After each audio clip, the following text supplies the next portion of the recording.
Listio Sigit sebut Polri saat ini ibarat emas, sedang disaring dan diayak untuk menjadi murni.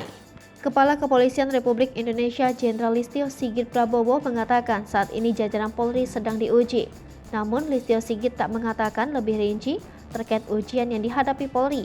Sementara Listio Sigit mengibaratkan ujian sebagai pemurnian emas 24 karat.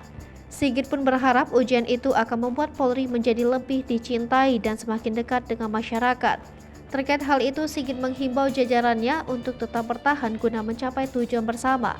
Kapolri Jenderal Listio Sigit meminta semua jajarannya menyesuaikan dengan kondisi sehingga duduk sama rendah dan berdiri sama tinggi. Lebih lanjut, Sigit juga meminta jajarannya bahu-membahu menghadapi situasi bangsa, khususnya dalam menghadapi keamanan dan ketertiban masyarakat. Sebelumnya, Polri memang tengah dilanda beberapa kasus yang membuatnya jadi sorotan. Kasus tersebut pembunuhan berencana terhadap Brigadir J yang melibatkan mantan Kadif Propam Polri Irjen Verdi Sambo. Kini kasus itu pun menyeret sejumlah anggota polisi.